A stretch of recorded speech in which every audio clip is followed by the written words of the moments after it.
modules, because these 5G base station systems are these massive MIMO implementations. So they have, 16, 32, 48, 64 channels.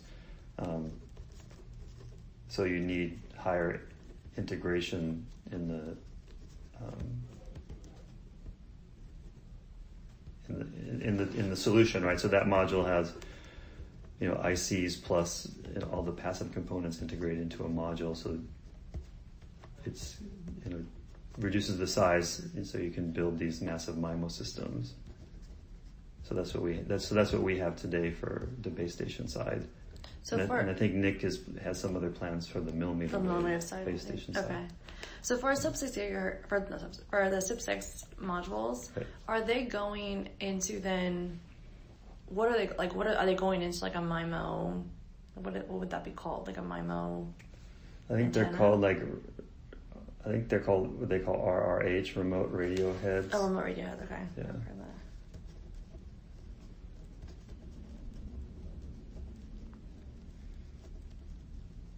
Okay, so they're being used there. Yeah. And is there anything else kind of on the base station side of things that we're doing? So I know we have the LNA and the switch, kind of those kind of combined too, but do we have other just like discrete switches? So I would say what we have, so where we are in base station for sub-6 gigahertz, as I mentioned, there's SIP6, which is actually in the signal path, we call it, which is where the the actual received signals are going. And then we have switches like the 42420 that are used in massive MIMO systems, but those are usually what's the term? They're kind of they're not in the signal path, but they're sort of like in the I don't know what the right terminology is, but I'll have to find out what we call that. But basically, it's to interconnect these different MIMO paths together. So it's kind of like a way of interconnecting the different paths, right? Of MIMO. So all those different antennas, kind of connecting the different antennas. Right. I guess that's fair. It's kind of like the antenna.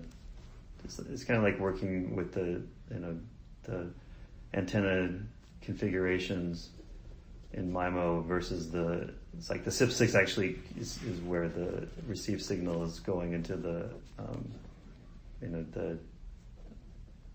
transceiver and the DSP in the base station.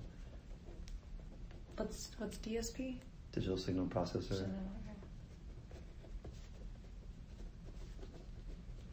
Okay. And then, so we have that, and then actually, there's some customers that are looking at our 60 gigahertz switches for some millimeter wave applications. Mm-hmm.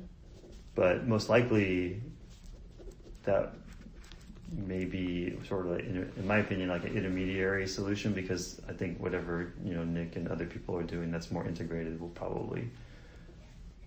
And they're using that in like a base station kind of. Okay. Yeah. And we've seen good, as far as like the 60 gigahertz switches and like the 55 gigahertz DSA, those are primarily used in test equipment or? So that's the primary application, test and measurement equipment. But the 60 gigahertz switch has seen some interest for the base station. Into base station. Is that kind of a traditional path as we're kind of getting into these like higher frequencies, or people starting kind of with obviously like getting the equipment like ramped up in these higher frequencies, and then it'll go like to base stations, and then it'll go more into like handsets? Is that kind of how it traditionally would go from a semiconductor standpoint? Yeah. Okay.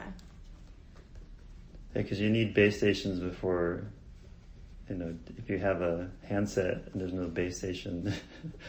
it's not going to do much. Yeah. There's nowhere for it to go. Yeah, and then if you build these base stations, you need test equipment, right, to either verify your designs, or maybe even do some testing from a production standpoint. So then the testing